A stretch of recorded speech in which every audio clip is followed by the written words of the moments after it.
All right. Thank you, Keenan, for hanging out with us as a dad that's been to Connective. This is something that we've talked a little bit about while you're here, and just really looking forward to having a little chat with you about, dads going through a child that is in therapy with diagnosis and all of those good things. So why don't you tell us a little bit about your story? We'll start with that, and then we'll get into some good conversation. Yeah. Man, you and I now go way back, which is pretty funny. So my son is 5.5, and we've been coming to Connective for four plus years. Just finished our ninth trip to Man, Connective. I can't believe it's been y'all are almost at the 10 mark. We need to get a, I know, a right? diamond pin or something for next time Yeah. y'all come. Buy 9, get 1 free. That's what that's what I'm going for. Yeah, we've been coming a long time, but we love y'all. And my son, his name's Felix. He has spastic quadriplegic cerebral palsy. We got his diagnosis when he was about 8 months, but we knew from very early on. He was born at 25 weeks, 2 days, and long, um, lot of time in the NICU. We spent almost 4 months in the NICU, and a lot of up and downs while we were there. Multiple surgeries, a lot of challenges. But once we came home from the NICU, it is a completely different world coming out of that, safety net of the NICU, but also then having to figure things out on your own. So I think the reason that this conversation is important is because, like you and I were talking about, there's a lot of resources out there for moms looking for resources for their child. A lot of resources for children, whatever they're trying to do to get to that next level in their journey. But having been around this for 5.5 years, I rarely, if ever, see anything for what I call special needs dads. Yeah. It's a very underserved part of all of this. And I think that's why these types of conversations are important, because while dads know that we take third place with all of this, and that is okay, right? Like, we know that's okay. We're okay with that. It's the reality of it, but we still need some help along the way. And so I think it's good to talk about it, and to frame it that way. It's not a negative. It is just reality, but let's make this the best that you can, because it's going to make things better for everybody involved. Yeah, and I think that you hit the nail on the head, like spot on. Us dads, we have a hard time opening up and talking about feelings and stuff like that. And I know that there's a way to do it, where it's easy for dads to talk about. Usually I talk with my wife. My wife likes, I call it, face-to-face conversations where, Yeah. we're sitting down across the table and we're talking to each other. Guys we're side by side conversation people, right? We're going to watch a game and we're going to talk about something like super important, and we're going to be not looking at each other, but we're going to be looking at Sitting something on the else. bleachers somewhere, or Yeah, sitting at the bar or something. Yeah. exactly. But I think either way, having those conversations is really important. And it is something that is becoming more, there's more openness to that, because for the longest time we just had to sit and kind of deal with it and bottle it up, and that's not good. So I think having conversations like this is really important. I want to go back. So when Felix was born, first of all, how much did he weigh when he was born? He was 1 pound 6 ounces. 1 pound six. I mean, that's like the size of your hand, Yeah, it right? was Like, crazy. Yeah. You ever seen those diapers for micro creamies? They're oh like yeah, the size of your pinky. yeah. It It was it was amazing. I mean, I don't know how he made it. He is essentially a little miracle. I have no clue how these kids do this. Um, they blow me away all the time with their strength and their ability to overcome these challenges. And they it's get amazing. challenges thrown at them so early, like insanely early. So that was, first off, just even, you don't come to this prepared. Like, nobody goes through, high school and gets a class on even let alone like pregnancy or having a kid, you don't Yeah. go to the other side, which is like, here's what could potentially happen. It could Right. be really challenging. So there's no preparation for that.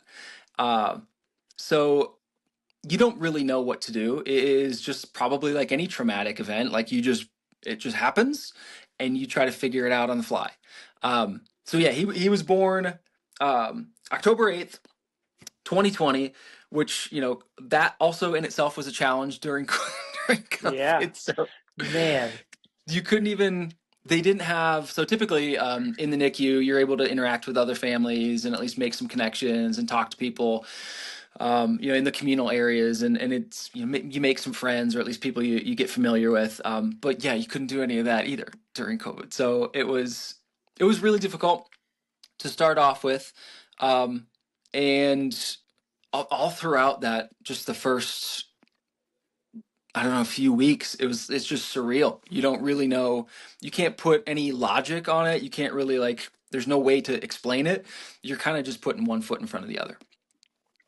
Yeah. What, like, when you first, got the diagnosis, you said you had known about it for a little bit before, but like, go back to that when you first got the diagnosis. Like, where did your brain go? Did it go right into like dad mode? We need to fix something. Like, I have to do something, or was it just kind of shock, like, and kind of sit back and just, all right, I need a minute, because I've done both of those in my life, where it's like, okay, I need to fix something, and my wife's like, I just need you to listen.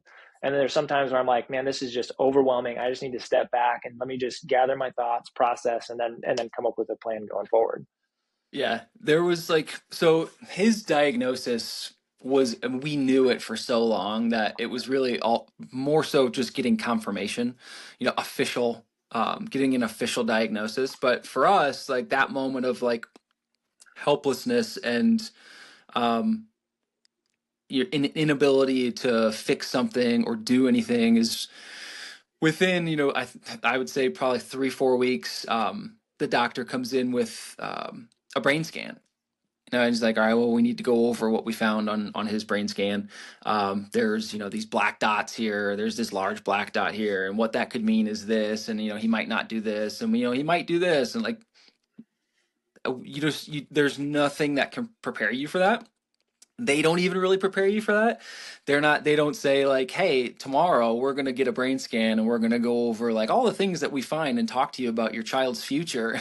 That's not how they do it. They just No. come in and say, well, we got something to tell you. We found this and here's what that may mean. And we can't really be totally sure, but this is what we think. So yeah, it's just kind of like you're taken aback. And yeah, you're like, okay, so what can we do about that? So how do we Yeah. move forward with this? What should we start doing? And they're like, there's nothing we can do right now. Like we just kind of have to wait and see how this plays out. Because when they're that small, all you're really trying to do is get them through that period. And those interventions, they come because they're, essentially, emergency interventions. They're just still trying Right. to grow. They're still trying to grow this kid. This little baby who's supposed to still be growing inside, he's now growing outside. So like the only real interventions that you can do are external and emergency based. So there's really nothing that we could do at the time. But Felix had a really, really, really difficult start for his first 4 to 6 months. So I would say, as framing that as my journey with him, it is, you start with just trying to put one foot in front of the other. You don't rationalizing or even like realizing where you are in all of this comes later. It really isn't something that like you step back and you're like, wow, what just happened? And here's what my role in this, all this is. Like, you're just trying to get through it. You're just Yeah. trying to actually get through the day, trying to keep this kid alive, and at the same time, support the person who is also struggling with all of this and just gave birth and also is probably physically in pain, emotionally in pain, and I'm the one that has to kind of take the back seat, and that's totally okay. But there's just so much responsibility that comes on that timeline early on that it becomes really, really challenging, but you just soak it up and do it at the time because that's really the only option. Yeah, man. Yeah, thinking about your spouse and the challenges that your wife is going through, and then you're having to be the rock in that situation, like, but you're also having such a hard time internally as well. That's got to be a really tough spot to be in. I think that's what happens with a lot of dads. And, when you and I were talking about this the other day, it's kind of like a journey for dads where they're kind of these stages um, of that path. And the first one is just like, make your way through it. You just got to get up every single day and do what you can to make sure your family gets through it. There's not a lot of help for you at that Right. moment in time, right? Like you're still going through the shit, as I say. Like there's not a whole lot you can do to change that at the time. You just got to do it. But eventually, you do make your way to a point where you can kind of take a step back, and that's I find where a lot of the emotions come pouring in. And I think you've probably seen this with a lot of dads that come through the door as well. Is they're either kind of emotionless, maybe if they're still going through the shit, like if it's still that really, really difficult period, Yeah. they don't have a lot of emotions. They're not really even able to maybe even like hold a conversation that's anything other than about their child's needs, or how difficult things are. It's hard to be lighthearted. It's Yeah. hard to think about really anything outside of your own situation. And then once you start to come out of that first initial phase, there's a lot of male emotions, I would say, and like anger or sadness or depression or whatever it may be. Like you probably see that as well, is like those guys that have now had a little bit of time to soak all this up, that you're out of the emergency phase, but now almost like, unfortunately, you got to start thinking about yourself, the status of your family, what just happened Hmm. to you, and you got to try to acknowledge all of that. And most of us aren't really prepared to do that emotionally or in any way. Yeah, and most dads don't have a good community back home where they can go and chat. From what I find, we do happy hours here at Connective where we get together with families, and it's a really great time for people that are walking the same walk to get together. And we did one while y'all were here, and the moms are going and making florals and not talking at all about therapy and kids and nothing, all of that. And then you have the dads on the other side, and you'd expect us to like have a football game on or a soccer match or something, and just be talking about sports and the crazy spiders that are in Texas. But it was the exact opposite. The dads got together and we just talked all about the challenges of being a dad, and that's kind of what spurred the the roots of this conversation, because I feel like, yeah, that exactly what you said. You get a dad that comes here, they don't have somebody to talk to, and so they bury that deep down, and they come into an atmosphere where it's acceptable to talk about the challenges and your frustrations, and like, I want to know about them genuinely. I want to know how to support the parents that are coming through our program too. And then you finally get to open up, and there are a lot of times where you can just tell that that's just been buried deep down, nobody else to talk to, and that's all they want to talk about because they have somebody that gets it. And Totally. I hope that that's one of the things, one of the takeaways, if there's a dad watching this, that to find people that are, it's okay to talk through some of these things, with the your friends group or with other dads, because you know as a dad of three myself, I don't have a child with special needs. I have parenting struggles as well.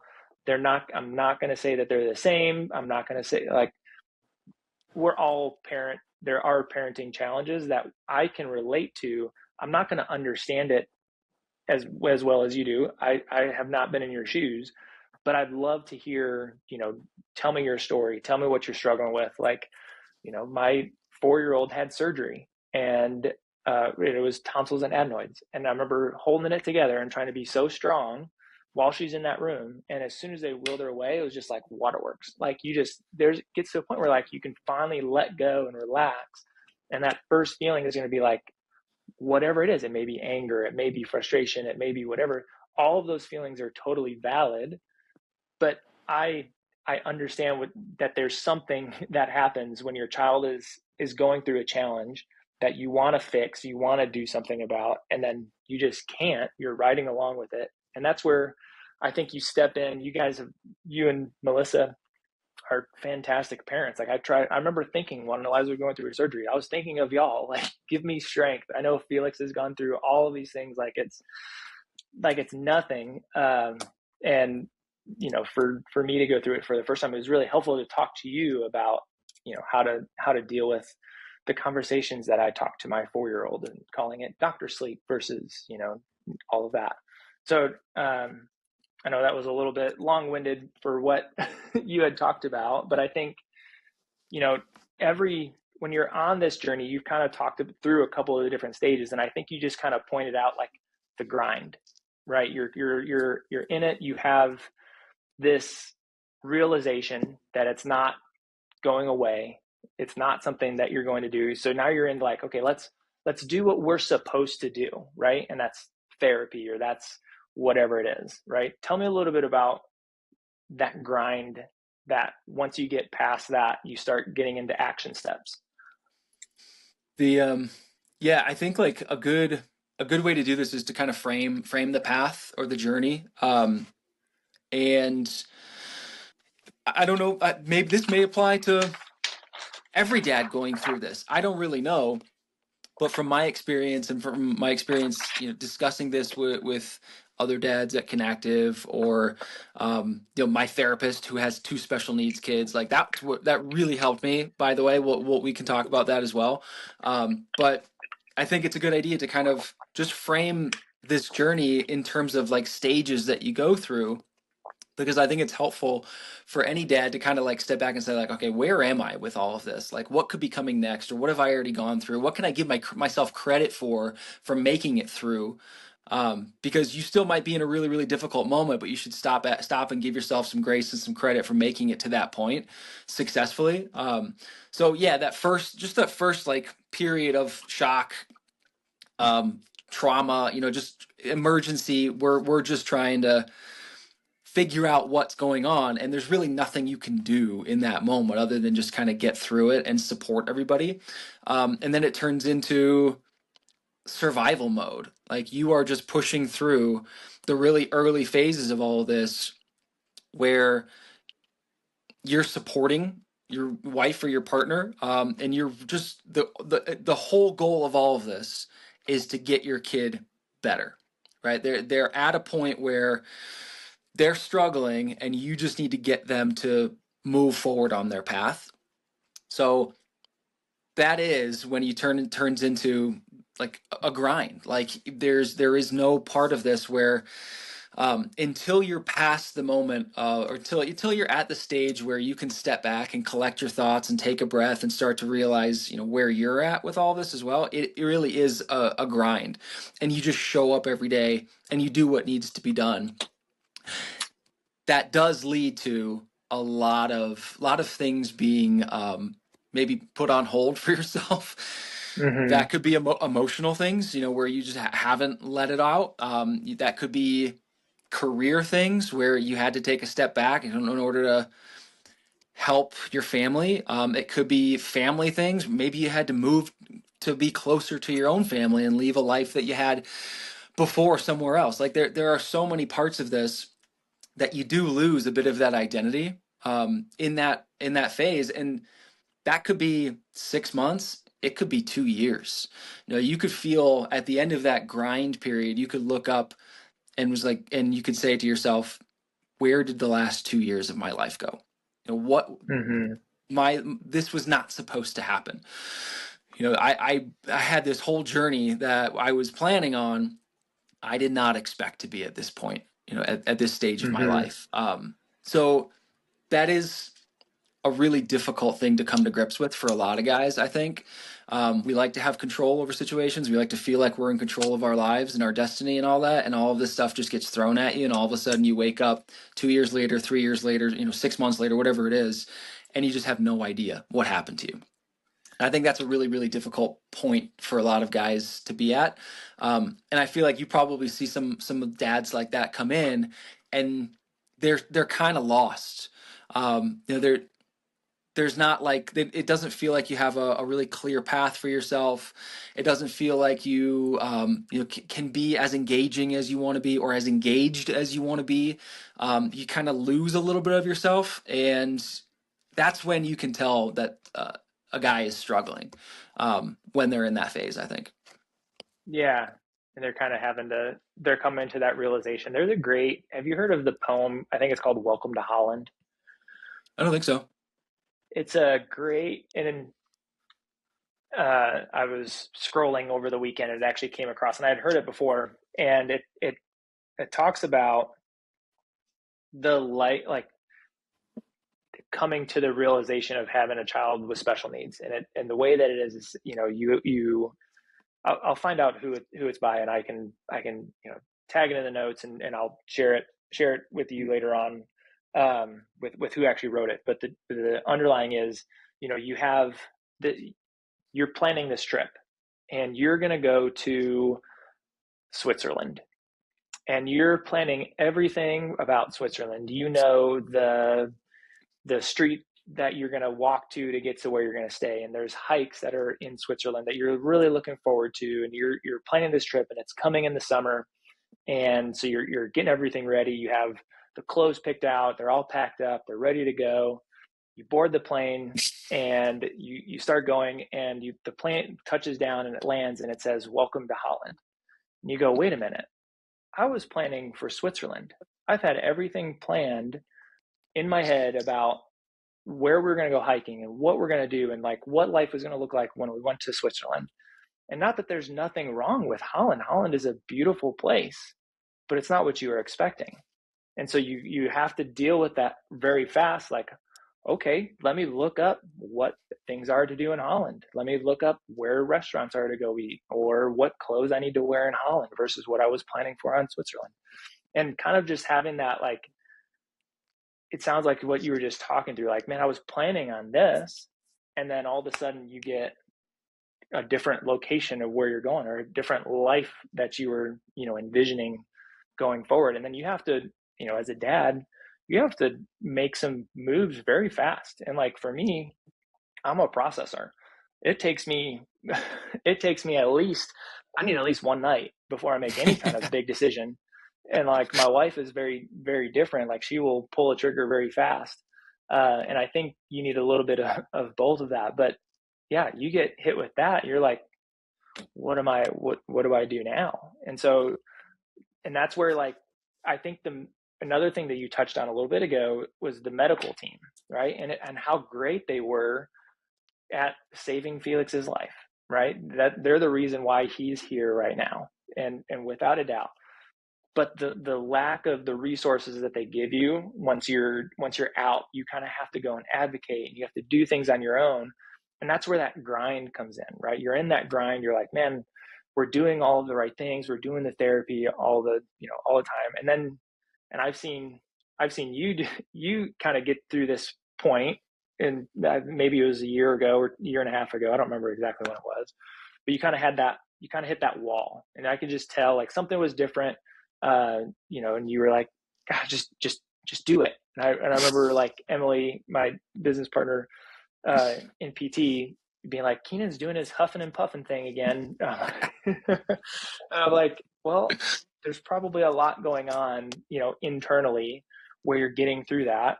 So I think, like, if you're, talk to the dad for a second, that's maybe doing all the right things, is, get to that point where, like, man, just do the thing, just do whatever it is.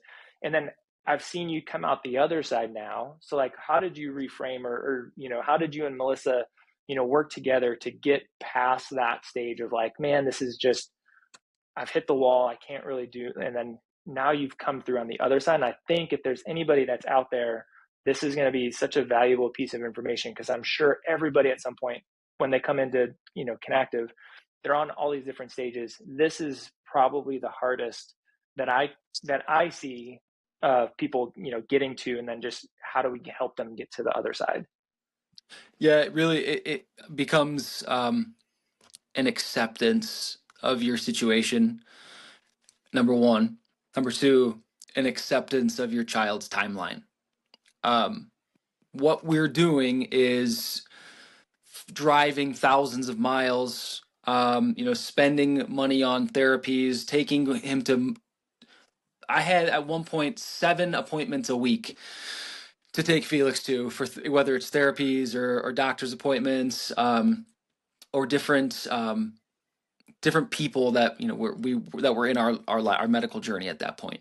It is, you do that for a long time, and you spend a lot of money and you spend a lot of time, and you've changed, your entire life has changed, and this has become your life, is to help this kid reach their potential. As a dad and as a guy primarily, it's really hard to see all of that work and not see a lot of results. However, at some point, you have to accept your child's timeline. They're on their own timeline. There's really nothing that you can do to speed that up. If you're doing all the things that you believe in, and you're doing all the things you need to do, they will get there, but they're going to do it on their own timeline.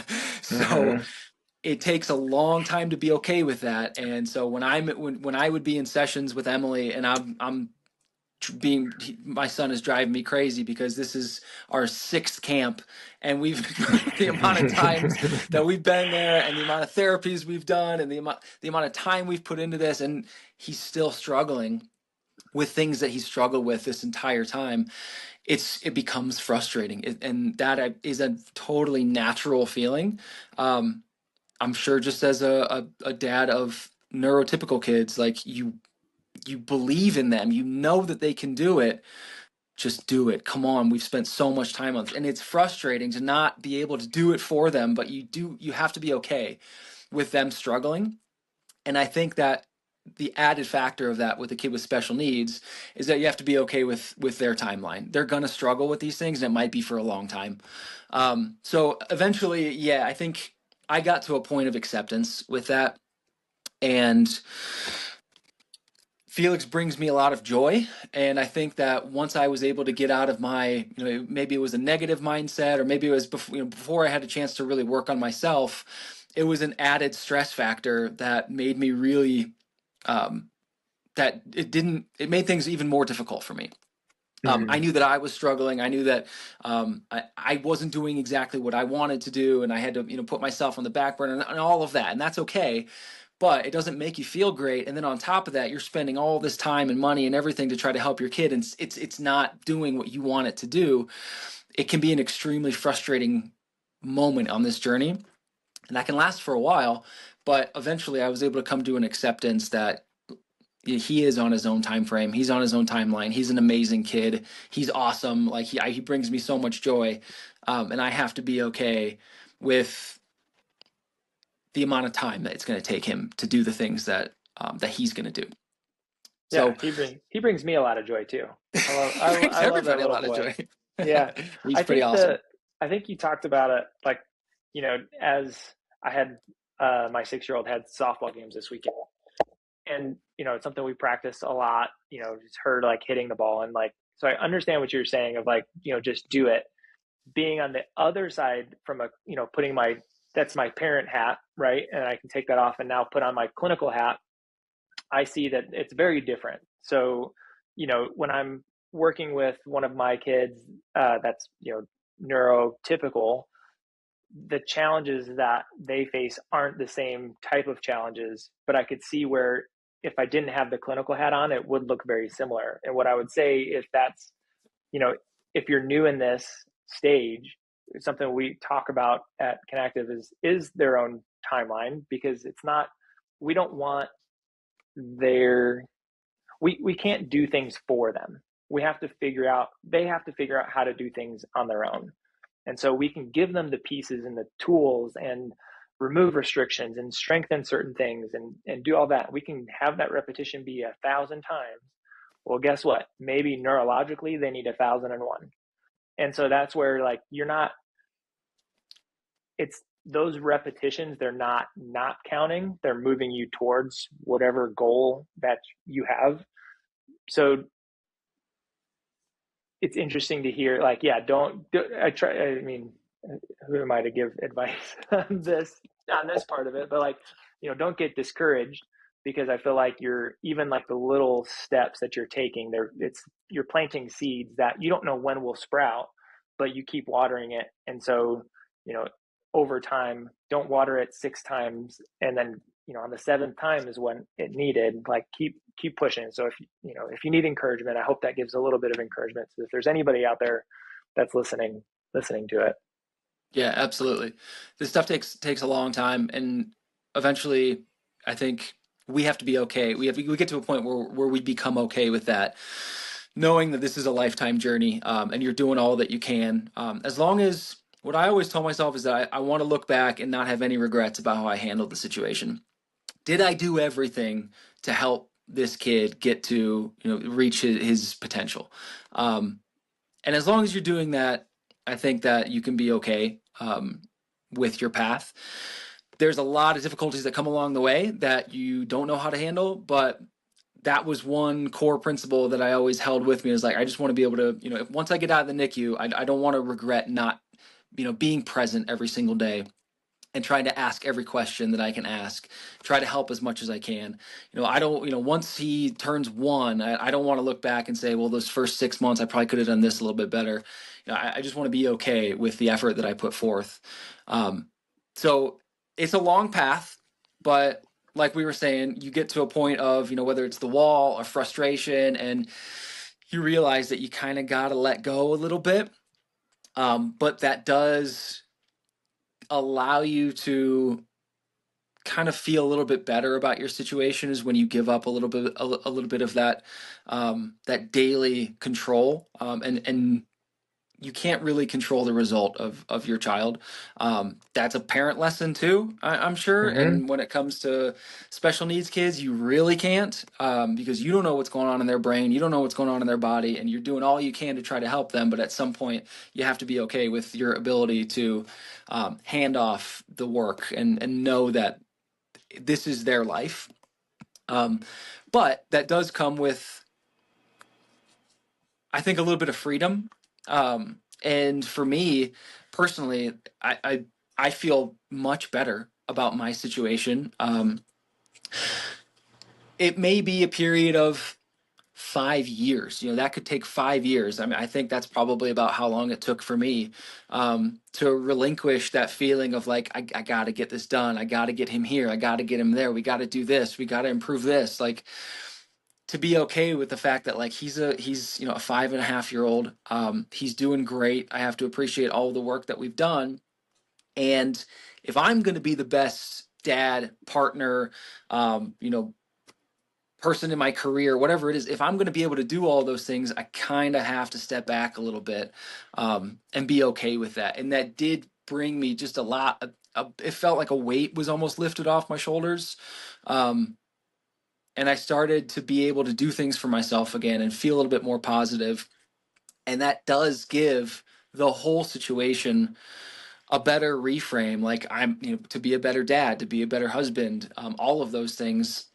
If you are just grinding every day, just getting through it, if you're not able to improve yourself, if you're not able to be the best version of yourself, it's really hard to be the best husband or the best dad.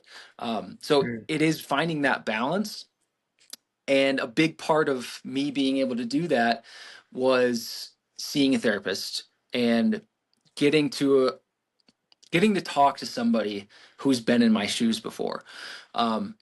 And, long term, I would love to have some sort of resource for special needs dads to be able to find a therapist that gets them, or, a counselor, like anybody. If you want to talk to me, that's fine. Like, anybody who's been in this situation that understands the challenges, it helps. It really, really helps. The therapist that I saw, he has two grown kids, in their early 20s with severe autism.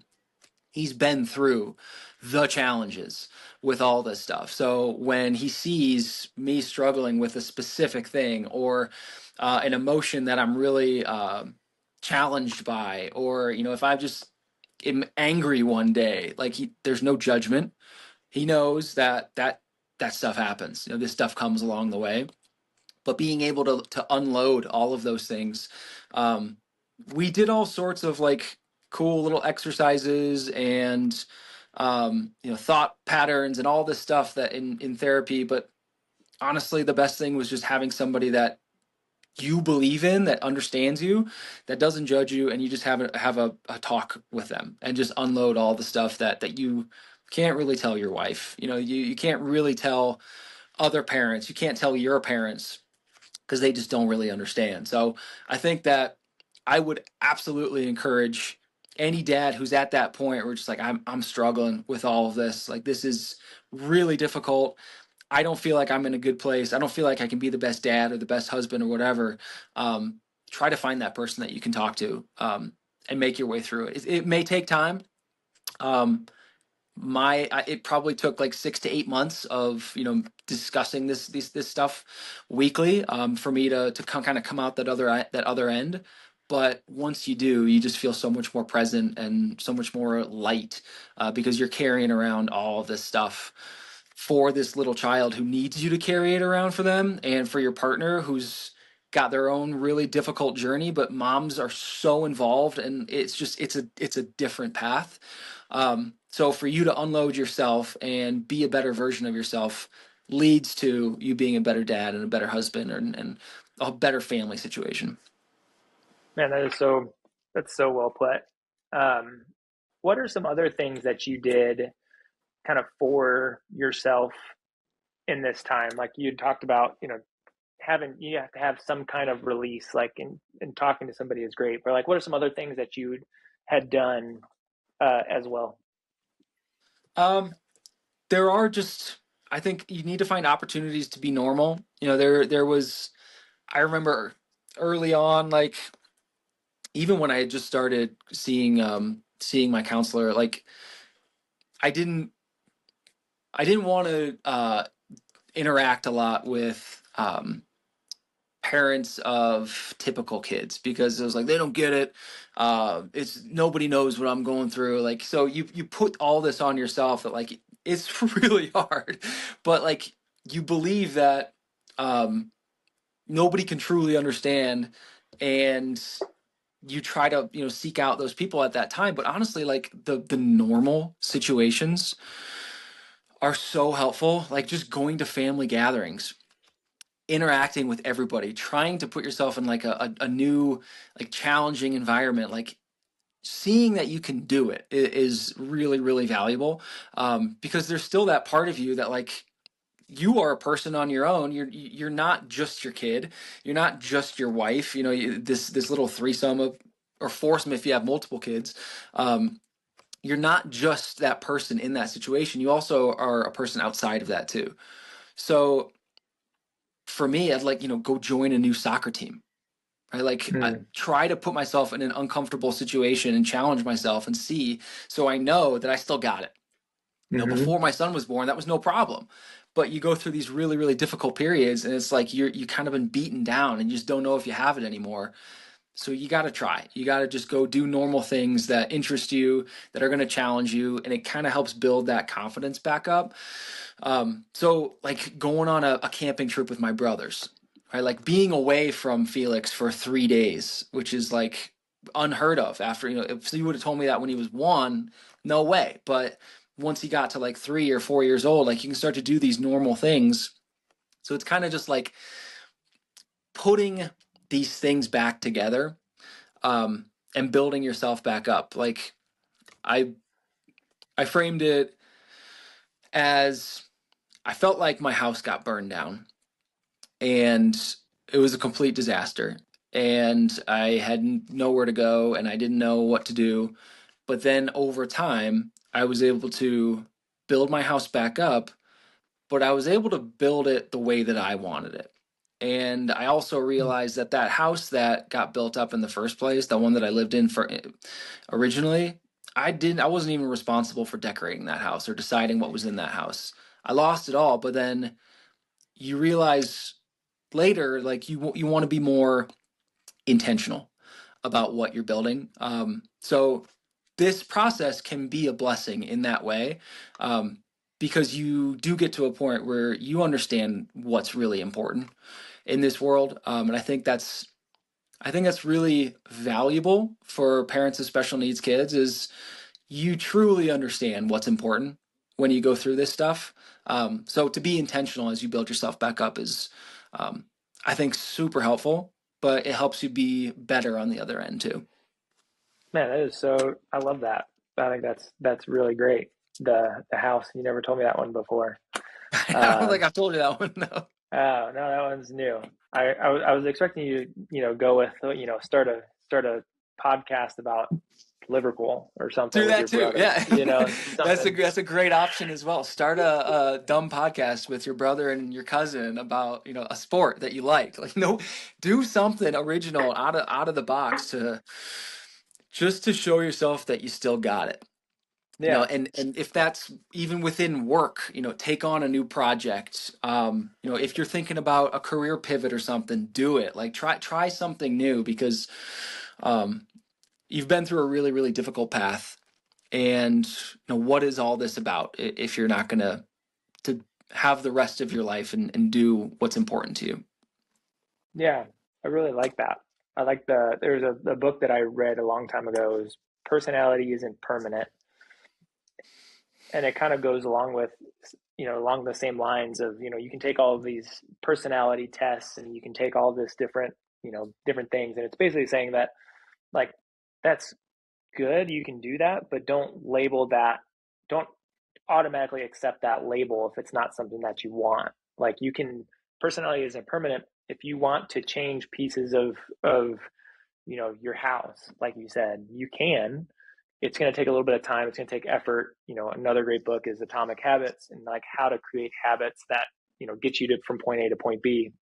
One of the things is, if you are, whatever it is you want to become, or whatever it is you want to end with, you know look 10 years in the future, or 5 years in the future, whatever it is, and start making decisions as if you're that person today, right? So if you want, 10 years down the road, you want a business, or you want different things, any little decision that you have today, start thinking to yourself, okay, if I was that person, what would I be doing?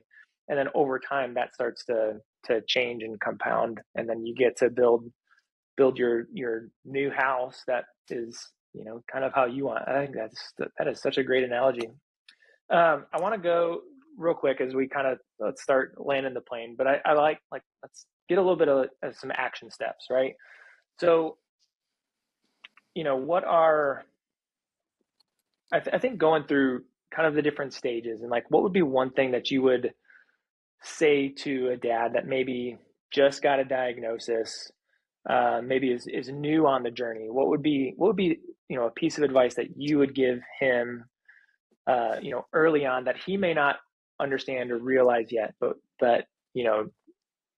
put yourself in their shoes right now. Like, what would be something that you would have wanted to hear back then? Yeah, like when you're at the very beginning stages, and it's a lot of just trying to be there for the two people who need you the most. I would say you kind of just have to be okay with taking a back seat for a while. I think most dads are okay with that. Deep down, like they want, if they want the best for their partner and their child and their children. But to be okay with taking that back seat and approaching it with a mindset of, I'm going to do whatever I can to make sure my family makes it through this the best way that we can. And it might take a while, but they need you right now, and try to support them as much as you possibly can. Mm-hmm.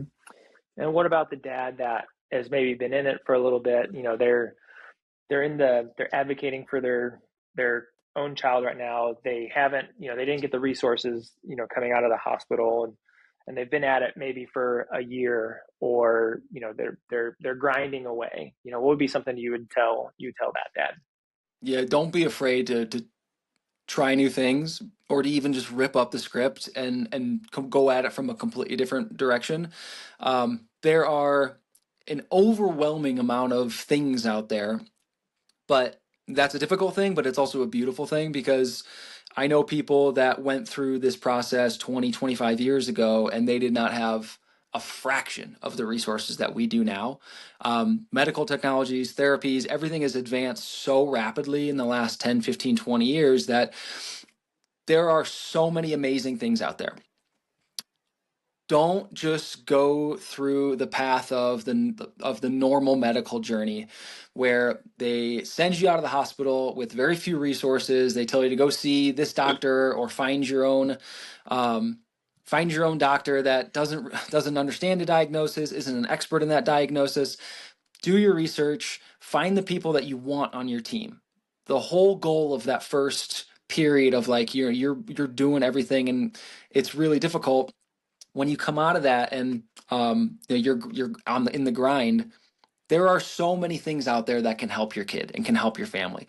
Don't be afraid to try new things. Don't be afraid to go off script, because the script these days it almost doesn't apply anymore. That traditional medical journey, it's not for everybody. Every child is truly different, so you have to be able to be unafraid of doing your own thing and stepping outside of that comfort zone, doing research, talking to people, asking other parents, getting advice from people outside of just your primary doctor or the nurse that you always see, or you're a therapist at school. There are people out there that know a lot more about your child's diagnosis and needs. Don't be afraid to contact them. Don't be afraid to be pushy, and try to create the best situation possible for your kid who needs your help. And so just going down the well-worn path is not going to it ultimately is not going to accomplish what you really want to accomplish, is give them the best shot at their potential. Yeah, like there's so many different resources. Access to information is so easy for everybody these days that it's not a problem of finding things. It becomes a problem of deciphering, discerning, like where do we go, what do we do, how do we, and I think devotion, right? You have access to information, but eventually you have to find, you have to devote energy to something. You can't just have this Yeah. kind of shotgun effect of all these different things, and kind of honing in on, okay, this is what we are going to, this is our plan of action right now, this is what we're going to do, this is why we feel that it's beneficial, and then sticking with that plan, and hitting it hard. And that's something, I mean, as a chiropractor, like we are alternative medicine, It's funny. It's funny to hear that, but you're right. and yeah, I mean, I still have conversations. I had a family today, or they started their camp today, and the dad was very anxious and nervous about the chiropractic piece. And I'm like, man, if you just saw what I saw on a daily basis, like I get it. Don't watch YouTube videos about chiropractic and you think that that's what's going to happen to your kid. Like it is going to be, they would take our license away really fast with that. But I do know, so being in alternative medicine, it can be exhaustive. It can be to have to always advocate, to always fight for, information. Like I think chiropractic is really great. There's a lot of people out there that don't agree with it. And so I'm constantly having to, fight for myself and do all that. And I think what you were just saying, right, is you have like the things that you're supposed to do. And then it's like, okay, well, maybe we have to go look for a different resource, and you're gonna meet opposition, and you're gonna get tired of it, and people are gonna ask you questions, and your friends are gonna go, why are you gonna do that when you should Yeah. just be doing what the textbook says? And that's gonna be exhausting, and it's gonna be tiresome. But I think keeping up that fight and keep pushing through, that's what I've seen in you, Keenan. Like you keep pushing, you keep fighting. And even though it's tiresome, you have this mission, this devotion to Felix, that you're going to do everything that you can. Like you said, like, my goal at the end of the year is to look back and say, well, I wish, I don't want to have regrets or say, well, I wish I would have done something a little bit different. And so I think like your tenacity to push through and have a clear picture now. And I don't know if it was always that way. It probably wasn't, but I feel like now you have such a great outlook on the direction of which, you're leading your family down this path. And so for like, good job doing that. I'm sure it was exhausting along the way. Thank you. No, I appreciate you saying that. Is the journey itself is it couldn't be more difficult, but one thing that I never lost along the way was being open to possibilities. Um, Accepting that I don't know really anything about this world. Always, even now, which like fundamentally I do know a lot about this world now. Like I still approach all of these new things, new research, new ideas, new therapies, where I still approach it with an open mind, because like if that might help my kid, who am I to say that it doesn't apply, or it's not a real, Mm-hmm. or it's not something that's beneficial, whatever. I need to have an open mind, and I need to do my own research. And if I believe in something, if I logically believe it, and I frame it as this is something that I could see helping my son because of X and Y, then I think it's worth pursuing. Believing in that and moving forward with those things, and just always being open to possibilities. Um, because yeah, the all of these options are not on the typical menu when you go through the medical journey. So usually within a partnership, one person is the researcher, and that's not me. But I do have a lot of things that get brought to my attention and say, we should try this, or go look into this. I found this. Another mom told me about this. Like, so you will find these things. Don't roll your eyes. Don't ignore it. Like pay attention and think, is this something that could help my kid? Is this something I should be open to? Man, how do you feel like, um, with you and Melissa, I feel like you guys have always worked through a lot of these things, pretty well. Is there, you know, any advice to the dads listening to just, interaction with your spouse or your partner? Like, how do you, that's something that, me and my wife had a conversation literally last night into this morning. You know how those go. Where it was like, okay, we need to, we want to focus so much on our kids, but we have to set time aside for ourselves and have, our relationship, because our kids are going to see that and model it.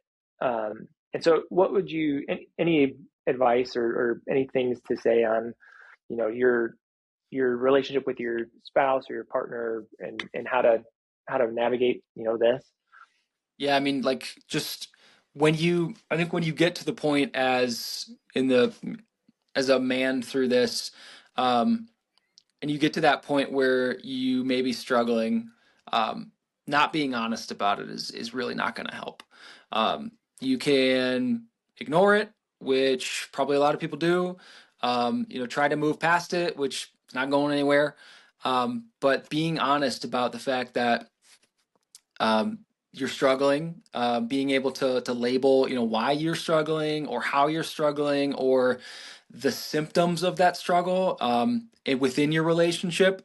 There was a period where like anything Melissa said to me, I would get annoyed by, because I always felt like it was a jab at how I wasn't doing something properly, right? Or like I didn't have a lot of opportunities, outside of my family or Felix or Melissa, to make mistakes or to do something new, or really even just to like be good at something and have people say like, "Hey, you did a great job on that."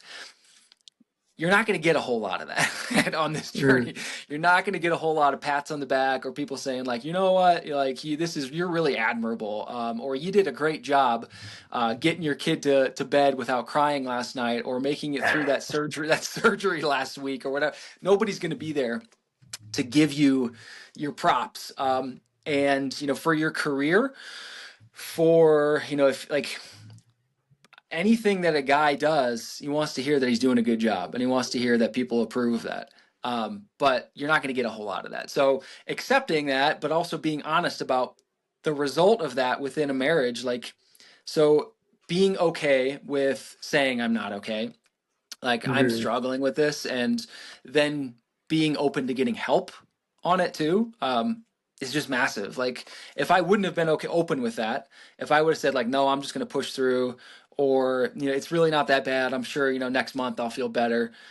I probably, I don't know what would have happened at that point, but like being okay with saying like, okay, I need to do things differently, um, in order to improve myself, in order to improve my marriage. Where do you, as we kind of wrap up, first of all, thank you so much for, taking all of this time and chatting with me. And I hope that, somebody here out there hears this and gets a little peace of mind or direction. Is there anything else you wanna leave people with? And then my last question is, how, if there is somebody that's listening to this, like where do you how can they get a hold of people, dads like you, uh, where maybe they're in a small town, middle of nowhere place that just doesn't have any resources, or maybe they're in a big city and they feel like because they're in such a big city they're just another fish in the pond. Like where would you direct them to find, to have these conversations and things like that, and then anything else you want to leave with them? Yeah, so I think the reason that you and I are having this conversation is because those resources don't really exist as far as I know. Like there's nothing that I found that I could just turn to and be like, oh, hey, there's a whole community of special needs dads that, are getting together, talking. Like you may have some things locally, but it's probably not going to be what you're looking for. Maybe we need to create that. Maybe that's something that I need to start stepping up and doing, is creating a community where people can reach out, connect with somebody that can help them, find resources that are going to be helpful for them. But if you want to reach out to me, absolutely do it. Like Matt can share my contact info, but if there's somebody that you need to talk to, go ahead and do it. And that can be me if you need it to be. Cool. Well, thank you again for taking all this time, and I think Felix is coming back in what, November. We're gonna do. We'll go trick or October. treating again. We'll go Yeah, trick or treating definitely. again. Yeah. That was probably one of the highlights of my year last year, was having Felix go trick or treating. I'm glad I got That to was his first real do that with him. Halloween. Like we taking him out trick or treating. We pretty much have always been in Texas, so we're not like in our neighborhood, and we're at some Airbnb or something. So it's not really something that we were doing. Hmm. That was such a cool opportunity for him. He loved it. Yeah. Oh, dude, it was great. It was great. All right. Thank you again. And yeah, if you want to reach out to me to get Keenan's, contact information, that's totally fine. We'll have some, we'll try and post some resources and things as we wrap up with this. So, Yeah, and I'd all right. love like some validation or feedback, like if this journey spoke to you, or if those stages that we were talking about, or things that you've been through, or did this connect with you?